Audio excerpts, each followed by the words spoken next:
Education for sustainability is not a destination. It's a journey of change and renewal. Cape Breton University has made education for sustainability central to its mission and focus for teacher education.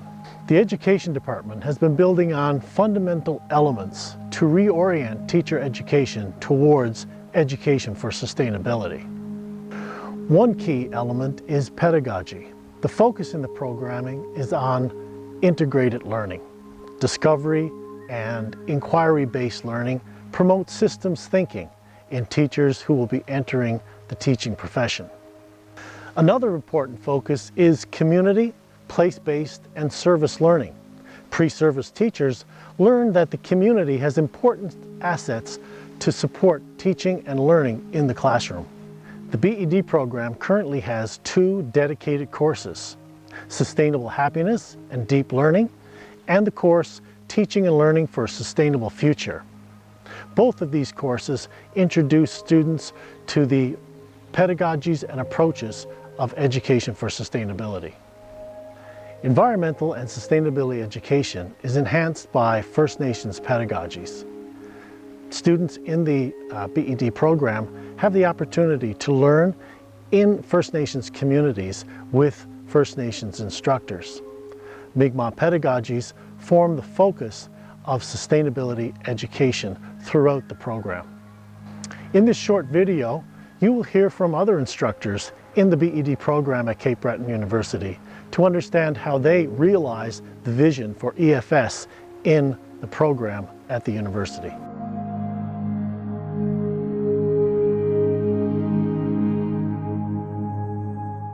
In the program, inquiry-based learning is a main focus of many of the instructors and professors at CBU. And what inquiry-based learning looks like for us is that instructors and professors have allowed us to work with materials, content, environmental settings, and have allowed us to really think about how we can pose questions or generate new knowledge based on the curriculum outcomes. And what this prepares us for is what our future students will be interacting with. It allows us to see the processes that they would go through and better informs what our lesson planning would look like in the future.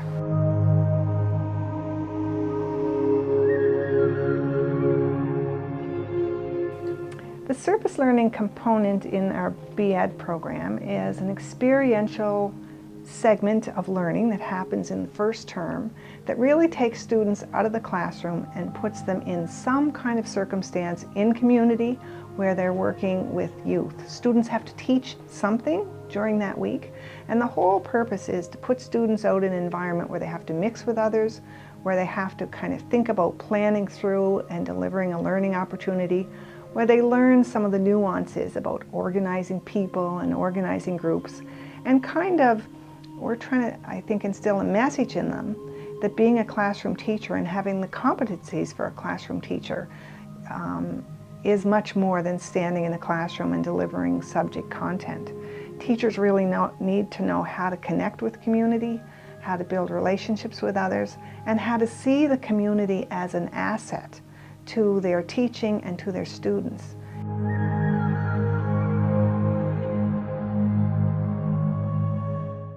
In the course, we're doing a lot of things together that I hope will help to embed place-based education and critical literacy so that the teachers here in the program at Cape Breton University will learn how to hold multiple perspectives simultaneously. And through that dialogic interaction within the classroom, the methodologies that we're using a lot of different activities to promote systems thinking.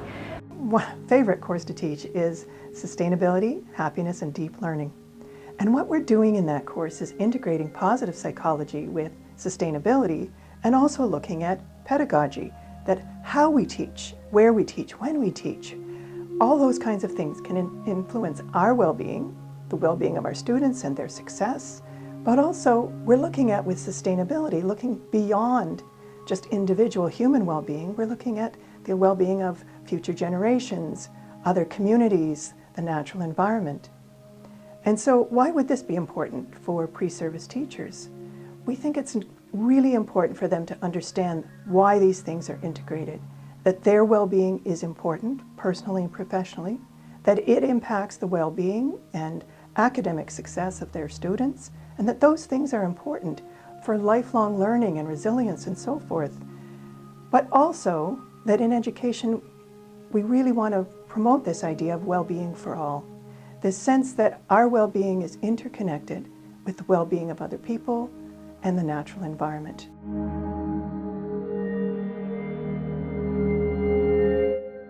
For the CBU courses that were here, it always gives me a sense of pride that with the help of the university, the students will feel engaged, included, and empowered.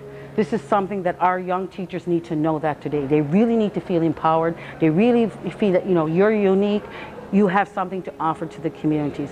Whereas in my generation, I did not have any Mi'kmaq courses. And I really didn't have a fully understanding of who I am and where I came from. And I think that has to be embedded in our young teachers today. Now, Tuwai is a beautiful concept. That could be, to me, it's adapted in any form you can. It could be adapted through language. It could be adapted through environment. It could be adapted through teaching. You can have the best of both worlds. And what I mean by that is that they can take the Western knowledge and take the traditional, and the two can both coincide. The advantage of Tuwai is that you always fine-tune your mind into different places at once. And you're always looking for another perspective and a better way of doing things. So there's two ways of always looking at what works better for you.